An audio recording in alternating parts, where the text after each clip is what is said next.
ಎಲ್ರಿಗೂ ನಮಸ್ತೆ. ಎಲ್ಲರೂ ಹೇಗಿದ್ದೀರಾ? ಎಲ್ಲರೂ ಚೆನ್ನಾಗಿದ್ದೀರಾ ಅಂತ ಅನ್ಕೋತೀನಿ. Welcome to UK style cooking YouTube channel. ಹಾಗೆ ಯಾರಾದರೂ ಹೊಸ್ದಾಗಿ ನನ್ನ ಚಾನಲನ್ನು ನೋಡ್ತಾ ಇದ್ದರೆ ಸಬ್ಸ್ಕ್ರೈಬ್ ಮಾಡ್ಕೊಂಡು ನೋಡಿ ಆಯಿತಾ. ನಾನಿವತ್ತು ತುಂಬ ಸಿಂಪಲ್ಲಾಗಿ ಕ್ಯಾರೆಟ್ ಹಲ್ವಾ ಮಾಡ್ತಾಯಿದ್ದೀನಿ. ಈ ಕ್ಯಾರೆಟ್ ಹಲ್ವಾ ಮಾಡೋಕ್ಕೆ ಜಾಸ್ತಿ ತುಪ್ಪ ಬೇಕಾಗಿಲ್ಲ, ಸ್ವಲ್ಪನೇ ತುಪ್ಪ ಬೇಕು. ಆಮೇಲೆ ಟೇಸ್ಟು ಹಾಗೆ ಇರುತ್ತೆ. ಒಂದು ಸಾರಿ ತಿನ್ನಿ ಆಯಿತಾ, ಮತ್ತೆ ಮತ್ತೆ ಕೇಳ್ತೀರಾ. ಹೇಗೆ ಮಾಡೋದು ನೋಡ್ಕೊಂಬರೋಣ ಬನ್ನಿ. ಇವಾಗ ಸ್ವಲ್ಪ ಫಸ್ಟು ಡ್ರೈ ಫ್ರೂಟ್ಸ್ನ ಹುರ್ಕೊಂಡ್ಬಿಡೋಣ. ಸುಮ್ಮನೆ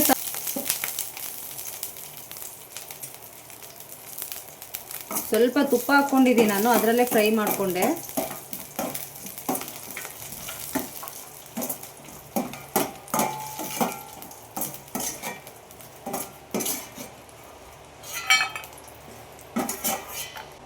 ಆಲ್ರೆಡಿ ನಾನು ಕ್ಯಾರೆಟ್ನ ಈ ಥರ ತುರಿದಿಟ್ಕೊಂಡಿದ್ದೀನಿ. ನಾನು ಸ್ವಲ್ಪನೇ ಮಾಡ್ತಾ ಇರೋದು, ಜಾಸ್ತಿ ಇಲ್ಲ. ಅದನ್ನು ತೊಳೆದ್ಬಿಟ್ಟು ಮೇಲೆ ಸಿಪ್ಪೆನ ತೆಗೆದು ಆಮೇಲೆ ತುರಿದಿಟ್ಕೊಂಡಿರೋದು, ಅದನ್ನು ಫ್ರೈ ಮಾಡ್ಕೊಳ್ಳೋಣ ಇವಾಗ.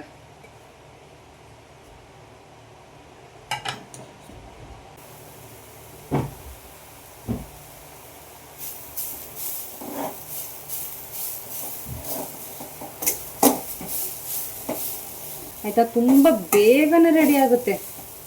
ಆಮೇಲೆ ತುಂಬ ಸಿಂಪಲಾಗಿ ಮಾಡ್ತಾಯಿದ್ದೀನಿ ಆಯಿತಾ. ನಾನು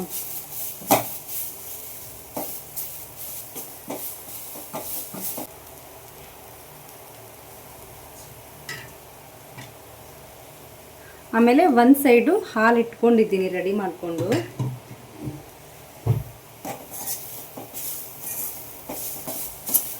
ಮೀಡಿಯಂ ಫ್ಲೇಮಲ್ಲಿಟ್ಟೆ ಚೆನ್ನಾಗಿ ಫ್ರೈ ಮಾಡ್ಕೊಳ್ಳಿ ಆಯಿತಾ.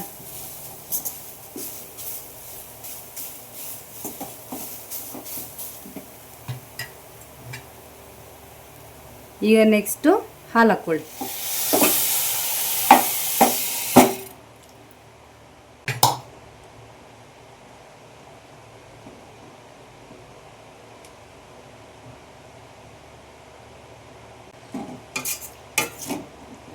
ಇವಾಗ ಹಾಲಲ್ಲೇ ಚೆನ್ನಾಗಿ ಕುದಿಬೇಕು ಆಯಿತಾ. ಪೂರ್ತಿ ಹಾಲು ಪೂರ್ತಿ ಖಾಲಿ ಆಗಬೇಕು. ಹೈ ಫ್ಲೇಮಲ್ಲಿ ಇಡಬೇಡಿ, ಮೀಡಿಯಂ ಫ್ಲೇಮಲ್ಲಿಟ್ಟೆ ಚೆನ್ನಾಗಿ ಕುದಿಲಿ ಇದು. ಇವಾಗ ಲೈಟಾಗಿ ಕುದಿಯೋಕೆ ಸ್ಟಾರ್ಟ್ ಆಯ್ತು ನೋಡಿ ಆಯಿತಾ. ಪೂರ್ತಿ ಒಂಚೂರು ಹಾಲು ಇರಬಾರ್ದು ಇದರಲ್ಲಿ. ಈಗ ಒಂದು ಪ್ಲೇಟ್ನ ಕ್ಲೋಸ್ ಮಾಡಿ ಇಡೋಣ ಅಂತೆ. ನೆಕ್ಸ್ಟು ಆದಮೇಲೆ ತೋರಿಸ್ತೀನಿ.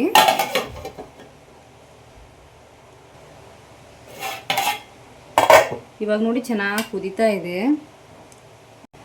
ಇವಾಗ ಚೆನ್ನಾಗಿ ಕುದೀತಾ ಇದೆ. ಹಾಲೆಲ್ಲ ಸ್ವಲ್ಪ ಪೂರ್ತಿಯಾಗಿ ಕಮ್ಮಿ ಆಗಬೇಕು, ಆಮೇಲೆ ಸಕ್ಕರೆ ಹಾಕ್ಕೊಳ್ಳೋದು. ಹಾಲಲ್ಲೇ ಚೆನ್ನಾಗಿ ಕುದಿಬೇಕು. ನಾವು ಇವಾಗಲೇ ಸಕ್ಕರೆ ಹಾಕ್ಕೊಂಡ್ಬಿಟ್ರೆ ಬೇಗ ಕುದಿಯಲ್ಲ.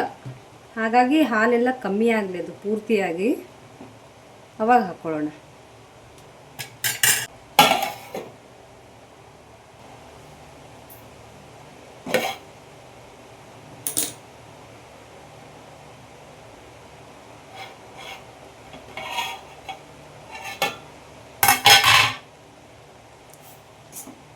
ಇವಾಗ ಸ್ವಲ್ಪ ಕಮ್ಮಿ ಆಗಿದೆ ನೋಡಿ ಹಾಲು. ಇವಾಗ ಸಕ್ಕರೆ ಹಾಕ್ಕೊಳ್ಳೋಣ ಅಂತ ಆಯಿತಾ. ಇವಾಗ ಸ್ವಲ್ಪ ಕುದ್ದಿರುತ್ತೆ, ಹಾಗಾಗಿ ನಿಮಗೆ ಸಕ್ಕರೆ ಎಷ್ಟು ಬೇಕು ನೋಡ್ಕೊಂಡು ಹಾಕ್ಕೊಳ್ಳಿ ಆಯಿತಾ. ನಾನು ಈ ಕಪ್ಪಲ್ಲಿ 1 ಕಪ್ ಹಾಕಿಲ್ಲ, ಅರ್ಧ ತೆಗ್ದಿದ್ದೀನಿ ಇನ್ನೂ. ಸ್ವಲ್ಪ ಸ್ವೀಟ್ ಜಾಸ್ತಿ ತಿನ್ನೋರಾದರೆ ಸಕ್ಕರೆ ಜಾಸ್ತಿ ಹಾಕ್ಕೊಳ್ಳಿ.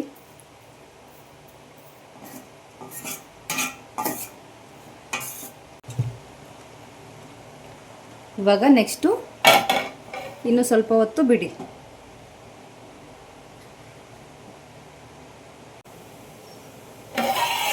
ಇವಾಗ ನೋಡಿ ಹಾಲೆಲ್ಲ ಖಾಲಿ ಆಗಿದೆ ಆಯಿತಾ. ನೀರೆಲ್ಲ ಆ್ಯಡ್ ಮಾಡಬಾರ್ದು ಇದರಲ್ಲಿ, ಹಾಲಲ್ಲೇ ಚೆನ್ನಾಗಿ ಕುದಿಬೇಕು ಆಯಿತಾ. ಇದು ಒಂದೊಂದು ಗೋಡಂಬಿ ಬಂದಿದೆ ಒಳಗಡೆ, ಇದ್ರೊಳಗಡೆ ನೋಡಿ ಒಂಚೂರು ಹಾಲಿಲ್ಲ. ಇದು ಪೂರ್ತಿಯಾಗಿ ತಣ್ಣಗಾಗಬೇಕಾಯ್ತಾ, ಆವಾಗ ತಿನ್ನಬೇಕು, ಚೆನ್ನಾಗಿರುತ್ತೆ. ಫ್ರಿಜ್ಜಲ್ಲಿಟ್ಟು ತಿಂದರೆ ಫುಲ್ ತಣ್ಣಗಿರುತ್ತಲ್ಲ, ಅವಾಗ ಮಾತ್ರ ಟೇಸ್ಟು ಆಹಾ. ಹಾಗೆ ತಣ್ಣಗಾಗಿರೋದು ತಿನ್ನೋದಕ್ಕೂ ಫ್ರಿಜ್ಜಲ್ಲಿಟ್ಟು ತಿನ್ನೋದಕ್ಕೂ ಸ್ವಲ್ಪ ವ್ಯತ್ಯಾಸ ಆಯಿತಾ. ಫುಲ್ ತಣ್ಣಗೆ ಚೆನ್ನಾಗಿ ಅನಿಸುತ್ತೆ ನೋಡಿ. ಇವತ್ತು ಕಂಪ್ಲೀಟಾಗಿ ಆಗಿದೆ ನೋಡಿ.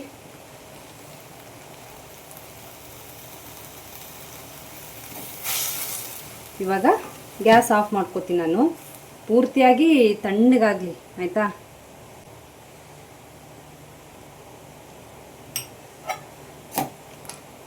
ಖಂಡಿತ ಟ್ರೈ ಮಾಡಿ ಆಯಿತಾ. ತುಂಬ ಸಿಂಪಲ್ಲಾಗಿ ನಿಮ್ಗೆ ಅರ್ಥ ಆಗಿದೆ ಅಂತ ಅನ್ಕೋತೀನಿ. ಆಮೇಲೆ ನಿಮಗೆ ಬೇಕು ಅಂದರೆ ಏಲಕ್ಕಿ ಪುಡಿನೂ ಹಾಕ್ಕೋಬೋದಾಯ್ತಾ. ನಾನು ಹಾಕಿಲ್ಲ, ಜಸ್ಟ್ ಅವಾಗಲೇ ಡ್ರೈ ಫ್ರೂಟ್ಸ್ ಫ್ರೈ ಮಾಡಿದ್ನಲ್ಲ ಅದನ್ನು ಮಾತ್ರ ಹಾಕ್ಕೊಂಡಿದ್ದೀನಿ. ಇವಾಗ ಕ್ಲೋಸ್ ಮಾಡಿ ಇಡ್ತೀನಂತೆ.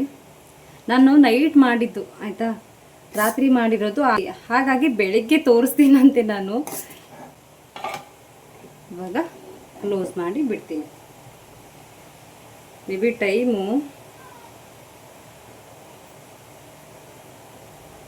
10:40 ಆಗ್ತಾ ಇದೆ ಟೈಮ್, ರಾತ್ರಿ ಮಾಡಿರೋದು.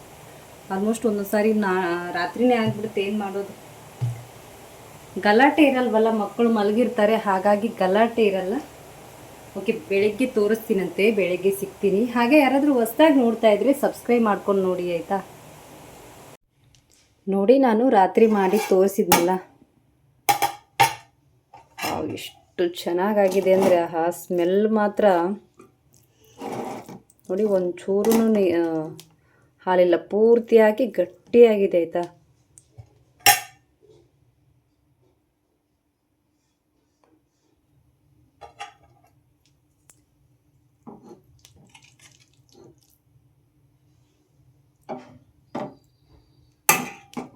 ಒಂದು ಪ್ಲೇಟ್ಗೆ ಹಾಕಿ ತೋರಿಸ್ತೀನಂತೆ. ಇವಾಗ ಒಂದು ಪ್ಲೇಟ್ಗೆ ಹಾಕಿ ತೋರಿಸ್ತಾ ಇದೆ ನೋಡಿ. ಎಷ್ಟು ಚೆನ್ನಾಗಿತ್ತು ಗೊತ್ತಾ, ನೀವು ನೋಡಿದ್ರೇ ಗೊತ್ತಾಗ್ತಾ ಇರ್ಬೋದು. ಇನ್ನು ಸ್ವಲ್ಪ ಟೇಸ್ಟಿಯಾಗಿರ್ಬೇಕಂದ್ರೆ ಪೂರ್ತಿಯಾಗಿ ತಣ್ಣಗಾದ್ಮೇಲೆ ತಿನ್ನಿ ಆಯಿತಾ, ಇನ್ನೂ ಚೆನ್ನಾಗಿರುತ್ತೆ. ಸ್ವಲ್ಪ ಫ್ರಿಜ್ಜಲ್ಲಿ ಇಟ್ಟು ತಿಂದರೂ ಇನ್ನೂ ಚೆನ್ನಾಗಿರುತ್ತೆ. ಫ್ರಿಜ್ ಇಲ್ಲ ಅಂದರೆ ಹೊರಗಡೆ ಇಡ್ತೀನಿ ಆಯಿತಾ, ತುಂಬ ಚೆನ್ನಾಗಿರುತ್ತೆ. ಖಂಡಿತ ಟ್ರೈ ಮಾಡಿ. Thank you so much. ಈ ವಿಡಿಯೋ ನಿಮಗೆ ಇಷ್ಟ ಆಗಿದೆ ಅಂತ ಅನ್ಕೋತೀನಿ. ಇಷ್ಟ ಆದರೆ ಪ್ಲೀಸ್ ಚಾನಲ್ ಸಬ್ಸ್ಕ್ರೈಬ್ ಮಾಡ್ಕೊಂಡು ನೋಡಿ ಆಯಿತಾ. ಹೀಗೆ ನೋಡ್ತಾ ಇರಿ, ಸಪೋರ್ಟ್ ಮಾಡ್ತಾ ಇರಿ. Thank you so much. ಇಷ್ಟೊತ್ತವರೆಗೂ ವಿಡಿಯೋ ನೋಡಿದ್ದಕ್ಕೆ ಎಲ್ರಿಗೂ ಒಳ್ಳೆಯದಾಗಲಿ. ಬಾಯ್ ಬಾಯ್.